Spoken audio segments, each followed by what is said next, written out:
Je vais commencer par un peu de la théorie, circonstances l'obligent, bonjour tout le monde, pour essayer de comprendre notre approche par la suite.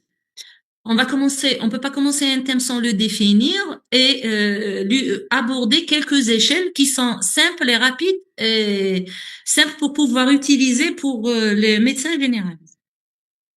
Donc, il faut savoir que la douleur, c'est un symptôme au départ. Au tout départ, la douleur est un symptôme qui survient pour nous faire rappeler c'est une sonnette d'alarme. On peut pas, il y a certaines pathologies dont on va pas se rendre compte s'il n'y avait pas cette douleur. C'est une impression subjective. Ça veut dire tout un chacun comment il va répondre à cette douleur. Il y a des gens qui ont un seuil très bas. Ça veut dire qu'ils vont réagir d'une manière accrue ou plus saillante face à un stimulus douloureux, alors que certaines personnes, non, et ils arrivent au stade de complication. C'est pour ça qu'on dit que c'est subjectif. Elle ne se partage pas et commencer toujours par cette thématique, la douleur en pratique quotidienne du médecin généraliste, parce qu'en fait, le médecin généraliste, c'est le premier maillon dans ce circuit de prise en charge. Même si on a un médecin traitant, on passe toujours par le généraliste de la famille, le généraliste de l'EPSP à côté, pour commencer, initier le traitement. Et si ça marche pas, on va aller plus loin. Donc, je vais commencer par quelques définitions et quelques échelles théoriques pour pouvoir continuer après le reste de notre exposé. Alors, la douleur, elle est subjective, elle ne se communique pas.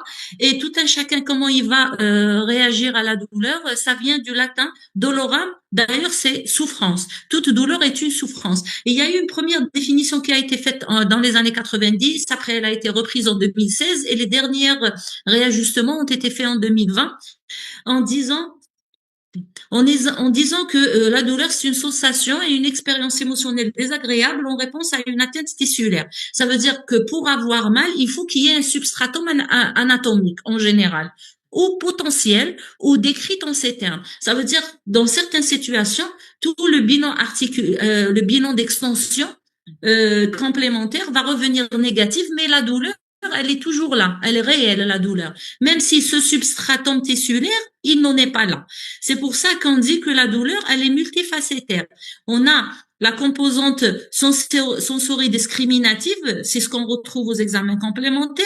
Cognitivo-comportementale, ça dépend de notre comportement et donc de notre seuil de douleur. Et en dernier, de notre vécu émotionnel. Une douleur chronique, elle ne se gère pas comme une douleur aiguë parce que ça devient maladie, on va voir par la suite. Donc, les dernières définitions qui ont été élaborées par l'OMS ont intégré trois entités de douleur. La douleur nociceptive, la douleur neuropathique et la douleur nociplastique qui a été rajoutée à la place de la douleur psychologique. Avant, on avait le 3. Quand on faisait cette formation, on disait douleur nociceptive, neuropathique et douleur psychologique. La douleur psychologique d'atteinte à la santé mentale a été écartée. Elle va être vue, c'est une autre dimension. On parle donc de la douleur nociceptive, c'est là où il y a une stimulation nociceptive, c'est une atteinte en général organique. Neuropathique, c'est une lésion du système nerveux central ou périphérique. Et nociplastique, c'est une douleur plus élaborée et intriquée. Et nous allons voir la différence déjà entre la nociceptive et la neuropathique. La nociceptive, quand on vient de dire, c'est tout ce qui est somatique ou viscérale. C'est ce que vous allez voir par la suite avec Belabassi, les douleurs musculo-squelettiques. Et on a les douleurs viscérales que vous allez voir mercredi avec le professeur et Bagrache. Les douleurs neuropathiques, il y a les plus importantes, c'est la douleur du diabétique, parce qu'elle est étendue, elle augmente toutes les facettes de la maladie. Et on a les douleurs post-zostériennes qui sont plus aiguës. La douleur nociplastique, quant à elle, c'est une douleur, c'est le troisième type de douleur qui a été rajouté en 2016. Pourquoi on dit troisième type? Parce que c'est une douleur, comme regardez la définition, c'est une atteinte plus fonctionnelle qui découle d'une réponse exagérée douloureuse. Ça veut dire qu'il n'y a pas une atteinte organique, mais c'est une stimulation de la corne postérieure de la moelle. Ça veut dire elle peut être de début nociceptif ou musculo-squelettique et elle va de neuropathique et elle va devenir nociplastique. Il faut la distinguer de la douleur neuropathique parce que la sémiologie, elle est pratiquement la même, mais elle est plus diffuse. Le type de la douleur est la même. On va voir par la suite dans la douleur neuropathique. Cette douleur nociplastique, donc, elle peut faire suite soit à une douleur neuropathique, soit à une douleur musculo-squelettique dans le cadre des maladies inflammatoires chroniques, surtout la SPA, la spondylarthropathie. Dans certaines situations, les malades chroniques, après le diagnostic d'une PIR, d'une SPA, de toutes les maladies inflammatoires qu'on connaît, ils répondent au traitement de fond, mais la dimension de la douleur, elle va changer dans 20 à 30% des cas. Pourquoi? Parce qu'il y a l'intrication de cette dimension d'exagération ou d'abaissement du seuil douloureux. Et il y aura des signes associés qui sont la fatigue ou le SDS, le syndrome de SFC, le syndrome de fatigue chronique. Nous pouvons avoir une altération du sommeil qui va dire une altération du sommeil, une augmentation de la fatigabilité. Donc, c'est un cercle vicieux qui va se faire. Il y aura une augmentation du douleur avec une diffusion de cette atteinte. On aura des céphalées, des douleurs abdominales, de l'anxiété et même des troubles cognitifs avec une diminution de la concentration, une diminution de la situation de réaction face aux urgences et même ce qu'on appelle la kinésiophobie. Ça veut dire le malade va avoir même mal de se mouvoir. Il va avoir mal et le catastrophisme. C'est ça, c'est une dimension un peu plus importante. Ça, c'est la classification de la douleur selon la physiopathologie en trois parties. La classification qu'on utilise tous en matière de prise en charge en chronologie, elle a été faite en trois parties. La douleur aiguë, moins de 3 semaines d'évolution, la douleur subaiguë entre 6 semaines et 3 mois, et la douleur chronique plus de 3 mois. En général, le médecin généraliste, on l'appelle dans quelle situation? On l'appelle pour pouvoir faire le diagnostic de cette douleur aiguë que vous allez voir dans les formations à venir. Ça veut dire devant une urgence abdominale, une urgence orthopédique, une urgence viscérale. Maintenant, le généraliste, il est amené à ne pas passer à côté de telles urgences. Une fois que cette douleur, elle va passer dans la subaiguë, là, on a dépassé le stade aigu. La prise en charge en subaigu, c'est d'éviter que cette douleur passe à la chronicité. Parce qu'une fois que la douleur passe à la chronicité, parfois le malade déjà lui-même, il va plus partir chez son médecin traitant. Il va faire ce qu'on appelle le nomadisme médical. Il va partir faire la médecine traditionnelle, la médecine chinoise, la médecine parallèle, l'orthomoléculaire, le hijama, l'acupuncture, parce que pour lui, la thérapeutique médicale ordinaire, si j'ose dire, n'a pas donné. Donc, il est dans le désarroi. C'est pour ça que la douleur chronique, elle est définie comme elle-même comme une maladie. On dépasse le stade de symptômes. Donc, le médecin généraliste face à une douleur aiguë, c'est un signe d'alarme. Il doit rechercher tous les symptômes accompagnateurs qui vont orienter cette douleur pour un diagnostic, soit nociceptif, soit neuropathique, ou parfois c'est les deux. En général, le faciès de quelqu'un qui a une douleur aiguë, il est comme ça. C'est un faciès qui souffre de la douleur, c'est aigu. On a parfois des signes végétatifs accompagnateurs. Une hypotension, une tachycardie, une diarrhée, surtout lorsqu'on a une atteinte abdominale. Donc la douleur aiguë, c'est l'urgence diagnostique. Le médecin généraliste doit être vigilant face à la douleur et face aux signes accompagnateurs. Maintenant, lorsqu'on arrive à la phase de douleur chronique, malheureusement, quand on ne peut pas stopper cette douleur et on ne peut pas la traiter, ou parfois même quand on la traite, on a certains malades qui ont été traités, par exemple, pour une appendicite. À la sortie de l'hôpital, tout est bon, mais ils gardent un fond douloureux chronique qui va leur empêcher de reprendre leur vie antérieure. Même pour ce qui est gonarthrose, pour ce qui est des traumatismes, les fractures. Là, le faciès, regardez, c'est un faciès d'une maladie. On dépasse le symptôme. C'est une douleur récurrente qui part et qui revient. C'est une douleur qui est souvent associée. Neuropathie et nociception, on arrive même parfois à la nociplastie, ce qu'on appelle la fibromyalgie. Il n'y a pas en général de signes associés, Mais on a les troubles de l'humeur et on a l'interaction avec ce qu'on appelle la facette de la santé mentale. On aura une répercussion fonctionnelle et quand le malade, il est en travail, le sujet jaune, il y a ce qu'on appelle le conflit avec le milieu professionnel et c'est l'apanage de nombreux arrêts de travail qui sont malheureusement dans certaines situations rejetés par la sécurité sociale. Parce que vous, en tant que médecin généraliste, vous allez examiner le malade, vous allez demander la fracture elle est consolidée, il y a l'EMG, il est normal, le bilan biologique, il est normal, vous allez donner tous les traitements et le malade, il va vous dire non, je ne suis pas soulagé. C'est là la difficulté. La difficulté, c'est de prendre en charge cette maladie.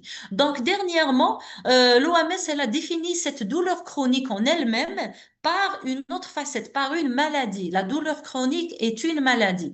Elle est caractérisée par une incapacité ou une détresse émotionnelle et elle ne s'explique pas parce que vous allez tout faire et vous n'avez pas trouvé de quoi expliquer cette maladie. Donc, cette douleur chronique, il faut la diviser en deux. Je vais commencer par la douleur chronique secondaire. En fait, la douleur chronique secondaire, vous pouvez la rattacher à quelque chose. Soit elle est liée au cancer, c'est un malade qui a un antécédent d'un cancer du sein, d'un cancer du côlon, d'un cancer osseux. Il a été opéré, donc chimiothérapie, radiothérapie, mais il garde des séquelles douloureuses. C'est très, très fréquent. On a la douleur chronique post-chirurgicale ou post-traumatique. La fracture, elle a été consolidée, l'appendicite traité. On a les douleurs neuropathiques chroniques. Après un zona, après un diabète au long cours, vous avez les céphalées, les douleurs viscérales chroniques comme les colopathies, les ulcères. On a aussi les douleurs musculo-squelettiques que vous allez voir avec Blabbassi tout à l'heure. C'est ce qu'on appelle les douleurs inflammatoires persistantes. Donc, quand vous avez tout ça, c'est les douleurs chroniques secondaires. C'est facile de retrouver. Vous allez lui dire, eh ben, dans certaines situations, nous sommes en face d'une activation chronique de la corne postérieure de la moelle épinière. C'est pour ça qu'on va garder ce fond douloureux. Là, vous allez trouver de quoi expliquer cette douleur. Mais dans la douleur chronique primaire, parfois, vous n'avez rien sous la dent. Comme la fibromyalgie, vous allez examiner votre malade, vous allez demander tout le bilan complémentaire, les antécédents, vous n'allez rien trouver. Mais vous avez au moins sept foyers douloureux qui reste une douleur non spécifique. Vous ne pouvez pas la classer ni de type inflammatoire ni de type mécanique. Vous n'allez pas demander, vous allez demander la biologie, vous n'allez pas trouver de syndrome inflammatoire, vous allez demander les radios, vous n'allez rien trouver, un scanner, vous n'allez pas trouver d'hernie ni de conflit, mais la douleur, elle est là. C'est ce qu'on appelle les douleurs chroniques généralisées, sans substratum anatomique. En général, on les met tous dans le cadre de la fibromyalgie, mais la fibromyalgie en elle-même, elle a certaines caractéristiques. On a les douleurs musculo-squelettiques chroniques, ce qu'on appelle les douleurs non spécifiques. On a certains patients qui arrivent chez nous en MPR, en médecine physique et réadaptation. Ils vont vous dire, j'ai une névralgie, mais quand vous allez demander l'IRM, le scanner, tout est bon. Ça veut dire même quand vous allez demander la radio, ils n'ont ni scoliose, ni rien. C'est ce qu'on appelle les douleurs non spécifiques musculo-squelettiques. C'est très fréquent et qui échappe à toute modalité thérapeutique. Et on a aussi les céphalées ou les douleurs des affections primaires qui échappent. Ça veut dire que c'est pas une migraine, mais c'est une douleur céphalique qui part et qui revient. Ou même le syndrome du côlon irritable. Vous allez traiter, il n'y a pas une intolérance, il n'y a pas une allergie alimentaire, mais vous avez toujours ce fond douloureux. Donc, on a cette douleur chronique primaire, c'est la plus difficile à prendre en charge, elle est multifacétaire, elle dépasse le symptôme, il faut aller dans l'au-delà du traitement symptomatique. On va voir par la fin les médicaments qui sont proposés pour la prendre en charge. Donc, c'est la dernière définition de l'OMS. C'est une nouvelle classification. On a rajouté donc la douleur nociplastique et nous avons rajouté la douleur chronique maladie. Maintenant, la physiopathologie de la douleur, je vais être très brève. En fait, la douleur nociceptive, elle va commencer toujours par une stimulation qui va être transmise, être perçue comme dans l'arc douloureux et on aura la réaction face à la douleur. Ça, ce qu'on appelle la nociception, c'est la douleur classique musculo-squelettique ou viscérale. Maintenant, la douleur neuropathique, c'est une irritation du système nerveux. Ça peut être une atteinte centrale ou une atteinte périphérique. Une atteinte centrale, quand ça atteint le cerveau, le cervelet, le tronc cérébral, et au-delà de la deuxième division, on parle de la douleur périphérique. Donc, c'est une douleur qu'on va voir par la suite. Pour pouvoir traiter une douleur, il faut déjà, vous, en médecin généraliste, il faut évaluer la douleur. Ce que vous avez comme médecin généraliste, je ne parle pas des médecins généralistes qui pratiquent la médecine aux urgences, parce que là, il faut agir vite. C'est les médecins qui sont dans les EPSP, qui revoient les mêmes malades. Là, vous avez une autre notion, c'est connaître la physiologie ou la psychologie du malade. Ça veut dire que vous avez en face de vous une certaine entité psychologique que vous avez pu cerner. En fait, pour ce qui est de la douleur nociceptive, on a ce qu'on appelle l'auto-évaluation. Vous allez demander au malade de vous donner, vous pouvez utiliser soit le VA, c'est une réglette, vous allez dire au malade, quand il est là, il n'y a pas de douleur, on est à zéro, et là, c'est une douleur insupportable. Il va monter la réglette jusqu'à vous dire, je suis là ou je suis là, avant traitement et après traitement. On a l'échelle numérique pour les patients qui ont un certain niveau et qui peuvent vous dire je suis à 1, je suis à 2, avec ou sans traitement. L'échelle verbale, ça veut dire il va vous dire j'ai pas du tout de douleur, j'ai une douleur faible, un fond douloureux, jusqu'à une douleur extrême, insupportable, ou même l'échelle des visages, il va vous dire je suis là ou je suis là. C'est quand vous avez un malade qui peut transmettre sa douleur et qui peut vous dire il est coopérant, quoi, qui n'a pas de trouble cognitif. Quand vous avez une telle douleur, selon toutes les échelles, de 0 à 4, c'est une douleur, 0 pas de douleur. De 0 à 4 ou à 1, inférieur à 4, c'est une douleur qui reste faible ou maîtrisable. Entre 4 et 5, c'est une douleur modérée. De 5 jusqu'à 7, c'est une douleur forte et douleur insupportable. Pour le médecin généraliste, vous êtes amené à intervenir déjà ici, entre une douleur modérée. Quand vous donnez un traitement et que vous n'arrivez pas à traiter la douleur, vous êtes emmené à envoyer vers un médecin spécialiste déjà quand vous avez une douleur modérée à intense, selon ce que vous avez en face de vous. Maintenant, les différentes échelles, comme j'ai dit, les échelles, on a ce qu'on vient de voir, les échelles d'auto-évaluation, mais parfois, vous êtes en face d'un public qui ne peut pas s'évaluer. Et vous êtes emmené à faire ce qu'on appelle l'hétéro-évaluation. C'est à vous d'évaluer la douleur. Soit pendant le soin, ça veut dire que vous êtes emmené à traiter la douleur, à faire des injections, à faire un changement de pansement, ou chez les enfants, ou même chez la personne âgée. C'est pas la même chose. Donc, en fait, pour une douleur chez la personne âgée, en général, on utilise l'échelle Algo Plus. C'est une échelle qui est utilisée et qui va pouvoir vous donner une certaine vision. Vous allez voir le malade et vous allez vous dire oui ou non. Est-ce qu'il fronce les sourcils? Est-ce qu'il fait des grimaces? Est-ce qu'il a les mâchoires serrées? Est-ce qu'il a des cernes? Vous allez observer son regard. Est-ce qu'il vous fixe le regard? Est-ce qu'il a le regard lointain? Est-ce qu'il a le visage amimique comme le parkinsonien?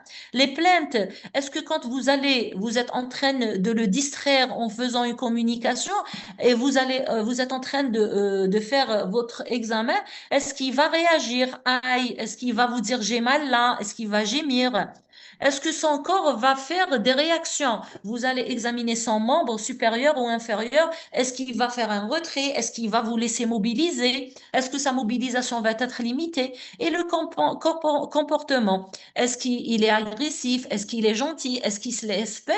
Et là, vous allez pouvoir dire oui ou non. Si vous avez plus de oui que de non, ça veut dire que vous êtes au maximum à 5 sur 5. 5 sur 5, c'est une douleur accrue. Si vous avez plus de non que de oui, c'est une douleur qui est modérée et vous pouvez ne pas la traiter par des thérapeutiques accrues. Ça veut dire parfois juste une psychothérapie. Vous allez juste essayer de remédier à cette douleur d'une manière psychologique et c'est réglé. Là, c'est pour la personne âgée. Un score supérieur à 2 doit faire instaurer une prise en charge. Moins de 2, c'est satisfaisant. Pour l'enfant, on utilise le plus souvent la FLACS, qu'on appelle Face, Legs, Activity, Cry et Consolabilité. Face, toujours, vous allez examiner son visage.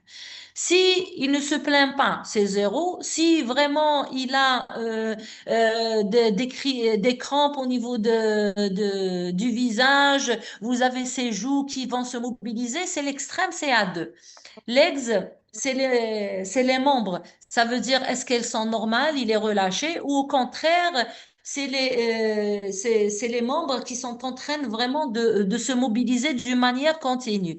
Activité, ça veut dire, est-ce qu'il a une activité, il est calme, il n'a aucune activité, ou au contraire, il est rigide, il vous laisse pas examiner. Cry, est-ce qu'il, par exemple, il ne crie pas du tout, il ne pleure pas, ou au contraire, il a des cris ou des pleurs inconsolables.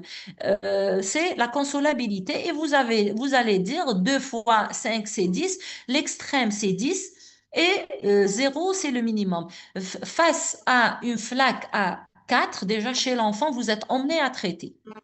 Et même si vous êtes, par exemple, en train de donner aux urgences pour examiner, pour faire un plâtre, pour faire une injection et tout, dans ce cas-là, vous êtes emmené à traiter même si vous êtes en train de faire ce qu'on appelle la douleur pendant le soin. La Procédural. douleur procédurale, la douleur pendant le soin, quand face à un enfant, s'il a une flaque à 4, il faut la traiter parce que c'est un soin qui devient douloureux et si c'est un soin qui va être fait plusieurs fois, ça va devenir une douleur chronique. On va tomber dans la maladie et c'est très difficile de prendre en charge chez l'enfant.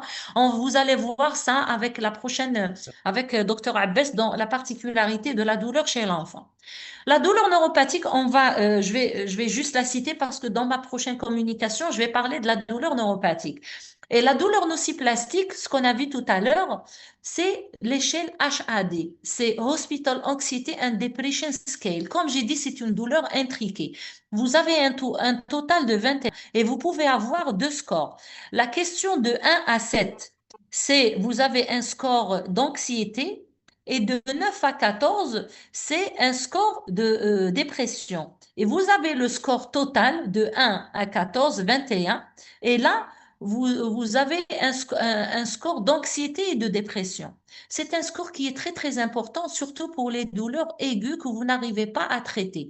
J'explique. Vous êtes aux urgences, vous avez éliminé une fracture, vous avez donné un traitement au malade. Il va revenir par la suite, vous allez faire votre échelle HAD. Vous n'avez pas de traumatisme, vous n'avez pas de substratum, pas de fracture, pas d'entorse, pas de luxation et vous avez localement pas de douleur, pas de chaleur et pas d'œdème. Mais le malade se plaint, il va vous dire, je n'arrive pas à marcher, je n'arrive pas à aller au travail. Il faut faire l'échelle HAD pour initier ce qu'on appelle une psychothérapie. Vous allez donner des vitamines, vitamine B1, B6, vous pouvez même donner du magnésium pour essayer d'être dans l'anxiété. Et vous allez revoir votre malade 3 semaines après. Si le malade va diminuer ce signe douloureux, c'est bon. Ça veut dire que vous n'allez pas évoluer vers la douleur nociplastique. Si au contraire, vous allez voir qu'il y a d'autres signes de 9 à 14, ça, c'est un signe d'alerte rouge. Il faut soit passer dans l'anxiolytique, amitriptyline ou l'Isoxia ou carrément passer la main vers un neurologue ou un psychiatre parce que vous pouvez basculer vers une douleur nociplastique ou une fibromyalgie où c'est très douloureux, très difficile de la prendre en charge.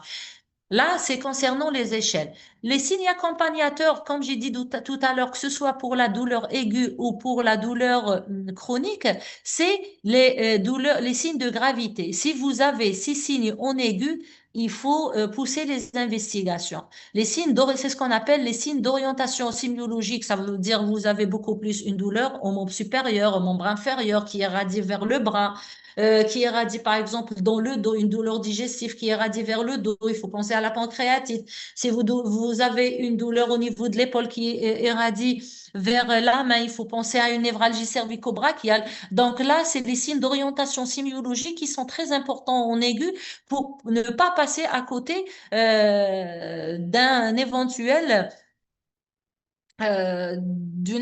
urgence.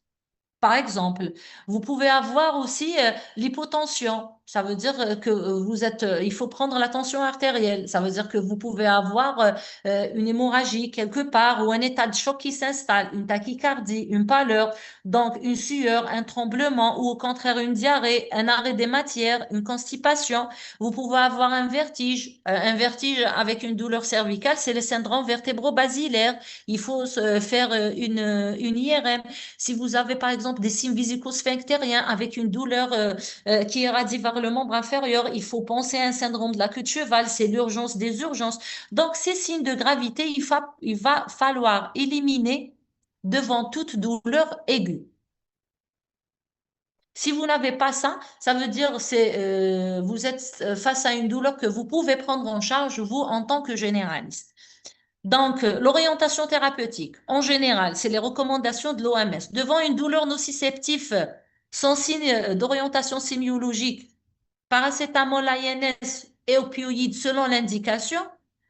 Douleur neuropathique, antidépresseur, antiépileptique, selon le DN4, on va voir par la suite. Douleur nociplastique, c'est la douleur à craindre. C'est une approche multimodale. C'est l'éducation thérapeutique. Il faut essayer de ne pas alarmer le malade. Vous allez voir avec professeur Belabassi par la suite. Et parfois, c'est l'approche non médicamenteuse et les antidépresseurs. On peut même orienter le malade vers ce qu'on appelle la prise en charge non médicamenteuse ou la maladie orthomoléculaire, nutritionnelle, l'acupuncture. Ça peut aider. Donc, les messages clés, il faut identifier le type de la douleur, les trois types. En aigu, en période aiguë, il faut éliminer les signes d'orientation sémiologique. Il ne faut pas passer à côté d'une urgence. Après, il faut typer le type de la douleur, nociplastique, nociceptive ou neuropathique. Utiliser une échelle adaptée pour pouvoir instaurer un traitement. Il faut respecter les paliers. Il faut pas aller, même s'il va vous dire j'ai pris du paracétamol. Vous ne savez pas s'il a pris le paracétamol toutes les 6 heures, la bonne dose, s'il a pris le 500 milligrammes, s'il a pris le 300. Donc, il faut utiliser une échelle adaptée selon le malade que vous avez en face de vous. Il faut faire la réévaluation. Vous êtes aux urgences, vous avez mis votre Prodaf. Il faut réévaluer la douleur. Déjà, le visage du malade, un visage qui souffre, qui ne souffre pas. Il faut pas être subjectif et aller dans la doléance du patient. Donc, le médecin, pour conclure, le médecin généraliste qui est le premier maillon dans la chaîne de traitement de la douleur, il faut qu'il soit vigilant. Le rôle primordial, c'est la détection des signes d'alerte pour pouvoir orienter, pour ne pas passer à côté d'une urgence. Le rôle dans l'algorithme analgésique, il faut stopper ces cercles d'automédication et de mauvaises médications. Un rôle dans l'éducation thérapeutique, il faut orienter à temps. Ça veut dire que le médecin généraliste, il faut pas qu'il va dans l'excès. Ça veut dire le malade, il va vous dire non, nous, on est dans la facilité d'accès vers le médecin spécialiste et le malade, il est déçu. Non, le médecin généraliste, il peut prendre en charge la douleur quand il n'y a pas des signes d'orientation. Une colopathie, lorsqu'elle ne nécessite pas, pourquoi l'envoyer vers un médecin gastrologue? Si on a une douleur qui n'est pas neuropathique, pourquoi donner un analgésique de troisième ou de quatrième palier ou orienter vers un psychiatre? Vous allez aider le malade à entrer dans un cercle vicieux qui va être difficile de stopper par la suite. Donc, le médecin généraliste, il faut qu'il soit le maillon de prise en charge et d'orientation de tout ce type de pathologie. C'est tout ce que j'avais à dire.